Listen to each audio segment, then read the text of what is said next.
जय हिंद। नमस्कार साथियों, आप सभी लोगों का मोस्ट वेलकम है आज के इस नए क्लास में। साथियों, आज के इस क्लास में हम सभी लोग जो है पढ़ने वाले हैं बीएसएससी कार्यालय परिचारी भर्ती 2026 के एग्जाम के लिए मोस्ट इम्पोर्टेंट प्रीवियस ईयर के क्वेश्चन को, जो कि साथियों आपके बीएसएससी कार्यालय परिचारी भर्ती 2026 के एग्जाम के लिए काफ़ी इम्पोर्टेंट है। तो आप सभी लोग जो इस क्लास को बिल्कुल अच्छी तरीके से लास्ट तक देखिएगा और इस क्लास में दिए जाने वाले इन सभी क्वेश्चन को आप अच्छे से जरूर याद कर लीजिएगा, जिससे कि आप जो अपने एग्जाम में सभी क्वेश्चन को आसानी तरीके से बना पाएंगे। तो चलिए साथियों, क्लास को स्टार्ट करते हैं। उनसे पहले यदि आप इस चैनल पे पहली बार जुड़ रहे हैं तो साथियों आप जो इस चैनल को सब्सक्राइब कर लीजिए और सब्सक्राइब करके साथियों आप ऑल नोटिफिकेशन को भी ऑल पे दबा लीजिएगा, जिससे कि जब भी कोई नई क्लास हो सबसे पहले क्लास का नोटिफिकेशन आपके पास जो है पहुंच सके। तो साथियों आप इस चैनल को सब्सक्राइब कर लीजिए, साथ ही साथ आप जो इस क्लास को भी साथियों लाइक जरूर कर लीजिएगा। तो चलिए क्लास को स्टार्ट करते हैं और देखिएगा साथियों क्वेश्चन क्या दिया गया है। साथियों क्वेश्चन दिया गया है कि भारत का सबसे बड़ा राज्य क्षेत्रफल के अनुसार जो है साथियों कौन सा है। चलिए बताएंगे साथियों। ये सभी क्वेश्चन जो है साथियों काफी इंपॉर्टेंट और सिलेक्टेड क्वेश्चन लिए हैं, जो आपके पेपर में साथियों 100% जो ये सभी प्रश्न पूछे जाएंगे। तो आप अच्छे से इन प्रश्न को साथियों याद जरूर कर लीजिएगा और बताएंगे साथियों कि भारत का सबसे बड़ा राज्य क्षेत्रफल के अनुसार जो है साथियों कौन सा है। तो याद रखिएगा साथियों, राजस्थान हो जाएंगे। ऑप्शन बी यहाँ पे आप लगा रहे हैं, तो सही जवाब होगा राजस्थान है। चलिए अगला प्रश्न देखेंगे साथियों। क्वेश्चन है कि संविधान में कितनी अनुसूचियां हैं। बताइए साथियों कि भारतीय संविधान में कितनी अनुसूचियां हैं। तो भारतीय संविधान में साथियों कुल आपके 12 अनुसूचियां हो जाएंगे। ऑप्शन सी सही जवाब है, 12 अनुसूचियां है, याद रखिएगा। अगला प्रश्न देखेंगे साथियों। क्वेश्चन है कि नीली क्रांति जो ये किससे संबंधित है। चलिए बताएंगे साथियों नीली क्रांति जो है ये किससे संबंधित है।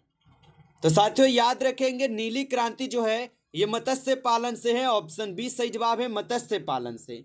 अगला प्रश्न देखेंगे और प्रश्न क्या दिया गया है साथियों कि मानव शरीर में सबसे बड़ी ग्रंथि कौन सी है।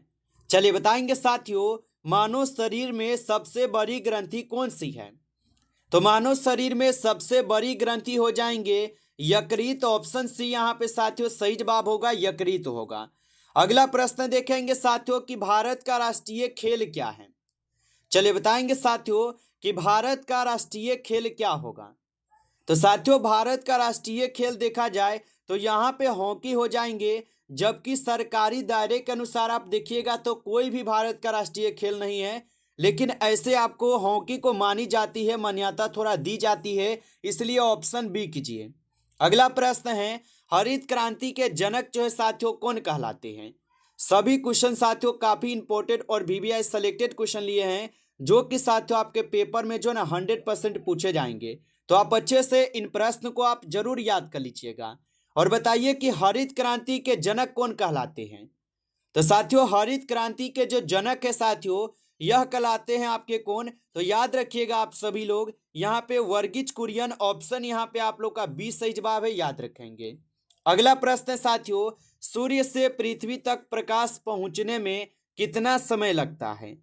चलिए बताएंगे साथियों कि सूर्य से पृथ्वी तक प्रकाश पहुंचने में कितना समय लगता है।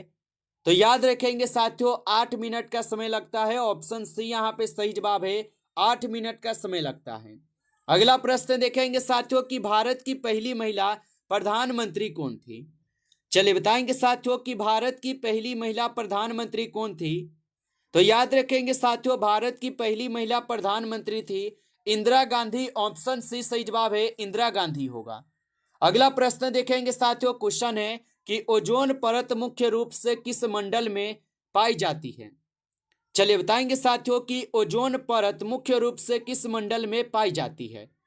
तो ओजोन परत जो है ये मुख्य रूप से आपके कौन से पे पाई जाती है। तो समताप मंडल में आप बताओगे। ऑप्शन बी सही जवाब है, समताप मंडल में।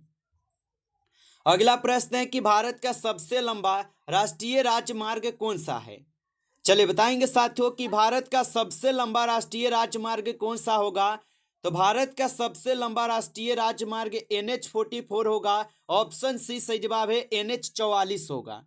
अगला प्रश्न देखेंगे साथियों, क्वेश्चन है कि संविधान सभा के अस्थायी अध्यक्ष कौन थे।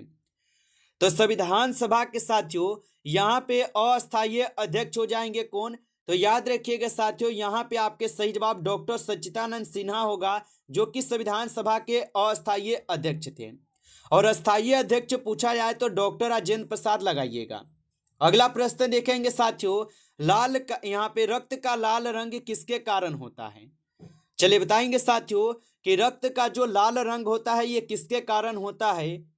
तो रक्त का लाल रंग जो साथियों ये हीमोग्लोबिन के कारण होते हैं। ऑप्शन बी सही जवाब है, हीमोग्लोबिन के कारण। अगला प्रश्न देखेंगे साथियों, क्वेश्चन है कि विश्व पर्यावरण दिवस जो है कब मनाया जाता है। चलिए बताएंगे साथियों। और साथियों आप लाइक नहीं किए होंगे इस क्लास को, तो आपसे छोटा सा रिक्वेस्ट है कि आप इस क्लास को एक बार ज्यादा से ज्यादा साथियों लाइक कर लीजिएगा। नए जुड़ रहे हैं चैनल पे तो आप इस चैनल को भी साथियों सब्सक्राइब करके आप ऑल नोटिफिकेशन को ऑल पे दबा के आप जुड़ जाइएगा, जिससे कि जब भी कोई नई क्लास हो सबसे पहले क्लास का नोटिफिकेशन आपके पास जो है साथियों पहुंच सके। तो आप इस चैनल को भी सब्सक्राइब जरूर कर लीजिएगा। और यदि आपको PDF चाहिए साथियों तो आप कमेंट करके हमें जरूर बताइएगा। बहुत सारे साथियों को स्टूडेंट को मिल चुका है PDF, आपको नहीं मिला हो आप जरूर बताइएगा। और बताइए कि विश्व पर्यावरण दिवस जो साथियों कब मनाया जाता है। तो विश्व पर्यावरण दिवस मनाई जाती है 5 जून को। ऑप्शन बी सही जवाब है, 5 जून को। अगला प्रश्न देखेंगे साथियों, क्वेश्चन है कि भारत का सबसे ऊंचा जलप्रपात कौन सा है। चलिए बताइए साथियों कि भारत का सबसे ऊंचा जलप्रपात कौन सा है। तो भारत का सबसे ऊंचा जलप्रपात है कुंचिकल जलप्रपात। ऑप्शन बी सही जवाब है, कुंचिकल जलप्रपात। अगला प्रश्न देखेंगे साथियों, क्वेश्चन है कि पीत रस का स्राव किस अंग से होता है। चलिए बताएंगे साथियों कि पीत रस का स्राव किस अंग से होता है। तो पीत रस का जो स्राव है साथियों ये यकृत से होते हैं। ऑप्शन सी सही जवाब है, यकृत से। अगला प्रश्न आता है, भारत में योजना आयोग की स्थापना कब हुई थी। चलिए बताएंगे साथियों कि भारत में योजना आयोग की स्थापना कब होती है। तो भारत में योजना आयोग की स्थापना जो है 1951 में होते हैं। ऑप्शन सी सही जवाब है, 1951 में। अगला प्रश्न देखेंगे साथियों, क्वेश्चन है कि कंप्यूटर का मस्तिष्क जो है किसे कहा जाता है। चलिए बताएंगे साथियों कि कंप्यूटर का मस्तिष्क जो है किसे कहा जाता है। तो साथियों कंप्यूटर का मस्तिष्क कहते हैं CPU को। ऑप्शन बी यहाँ पे आपका सही जवाब है, CPU को कहते हैं। अगला प्रश्न देखिएगा, आपका क्वेश्चन है कि जय जवान जय किसान का नारा किसने दिया था। चलिए बताएंगे साथियों कि जय जवान और जय किसान का नारा किसने दिया था। तो जय जवान और जय किसान का नारा लाल बहादुर शास्त्री दिए थे। ऑप्शन यहाँ पे आपका बी सही जवाब है, लाल बहादुर शास्त्री। अगला प्रश्न देखेंगे साथियों, क्वेश्चन है कि भारत का सबसे बड़ा डेल्टा कौन सा है। चलिए बताएंगे साथियों भारत का सबसे बड़ा डेल्टा कौन सा है। तो भारत का सबसे बड़ा डेल्टा जो साथियों यहाँ पे हो जाएंगे आप सभी लोग का कौन सा। तो याद रखिएगा साथियों गंगा और ब्रह्मपुत्र डेल्टा होगा। ऑप्शन सी सही जवाब है। अगला प्रश्न देखेंगे साथियों कि मानव हृदय में कितने कक्ष होते हैं। चलिए बताएंगे साथियों मानव हृदय में कितने कक्ष होते हैं। तो मानव हृदय में साथियों कुल 4 कक्ष होते हैं। ऑप्शन सी सही जवाब है, 4 कक्ष होते हैं। अगला प्रश्न देखेंगे साथियों कि भारत का राष्ट्रीय वृक्ष कौन सा है। चलिए बताएंगे साथियों कि भारत का राष्ट्रीय वृक्ष जो है साथियों कौन सा है। तो भारत का राष्ट्रीय वृक्ष जो है साथियों यहाँ पे होगा बरगद। बरगद जो है ये भारत का राष्ट्रीय वृक्ष है। अगला प्रश्न देखेंगे साथियों कि संविधान का संरक्षक किसे कहा जाता है। चलिए बताएंगे साथियों कि संविधान का संरक्षक किसे कहा जाता है। तो संविधान का जो संरक्षक है साथियों यहाँ पे कहते हैं सुप्रीम कोर्ट को। ऑप्शन सी सही जवाब है, सुप्रीम कोर्ट को कहते हैं। अगला प्रश्न देखेंगे साथियों कि अम्ल वर्षा का मुख्य कारण क्या है। चलिए बताइए साथियों कि अम्ल वर्षा का मुख्य कारण क्या है। तो अम्ल वर्षा का मुख्य कारण होता है SO2। ऑप्शन यहाँ पे बी होगा सही जवाब, SO2 होता है। अगला प्रश्न देखेंगे साथियों कि भारत का सबसे छोटा राज्य क्षेत्रफल के अनुसार कौन सा है। तो साथियों हम लोग 12 राज्य देखे हैं, पहला क्वेश्चन ही था, लेकिन छोटा पूछा है तो छोटा हो जाएगा गोवा। ऑप्शन बी सही जवाब है, गोवा होगा। अगला प्रश्न देखेंगे साथियों कि प्रकाश संश्लेषण की प्रक्रिया कहां से होती है। बताइए साथियों कि प्रकाश संश्लेषण की प्रक्रिया कहां से होती है। तो प्रकाश संश्लेषण की प्रक्रिया जो है क्लोरोप्लास्ट से होती है। ऑप्शन सी सही जवाब होगा।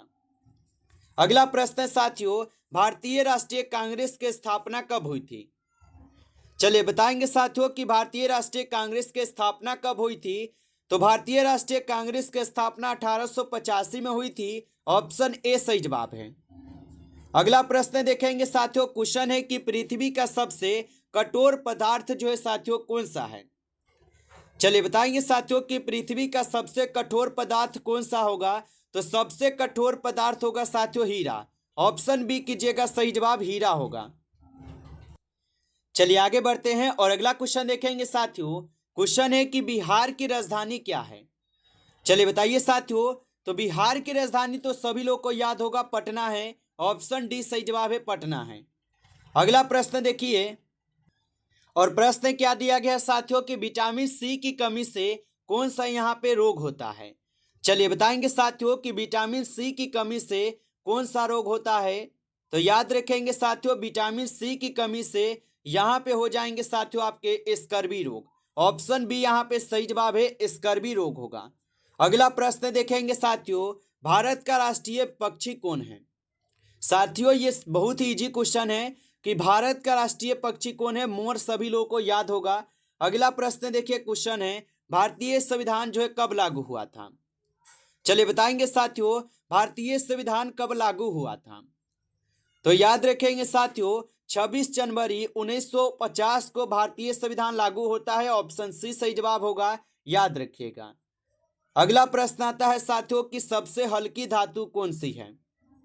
चलिए बताइए साथियों कि सबसे हल्की धातु कौन सी है। तो सबसे हल्की धातु जो है साथियों लिथियम हो जाएंगे। ऑप्शन सी सही जवाब है, यहाँ पे लिथियम होगा। अगला प्रश्न देखिएगा कि रामायण के रचयिता कौन है। चलिए बताएंगे साथियों कि रामायण के रचयिता कौन होगा। तो रामायण के रचयिता है साथियों यहाँ पे वाल्मीकि जी। ऑप्शन यहाँ पे बी सही जवाब है, वाल्मीकि जी। अगला प्रश्न देखेंगे साथियों कि भारत में रेलों का राष्ट्रीयकरण कब हुआ था। चलिए बताइए साथियों कि भारत में रेलों का राष्ट्रीयकरण कब होता है। तो भारत में रेलों का राष्ट्रीयकरण होता है आपके 1951 में। ऑप्शन सी सही जवाब है, 1951 में। अगला प्रश्न देखेंगे साथियों, कंप्यूटर में डाटा किस रूप में संग्रहित होता है। चलिए बताएंगे साथियों कि कंप्यूटर में डाटा किस रूप में संग्रहित होता है। तो कंप्यूटर में जो डाटा है साथियों ये बाइनरी के रूप में संग्रहित होता है। ऑप्शन सी सही जवाब है, बाइनरी होगा।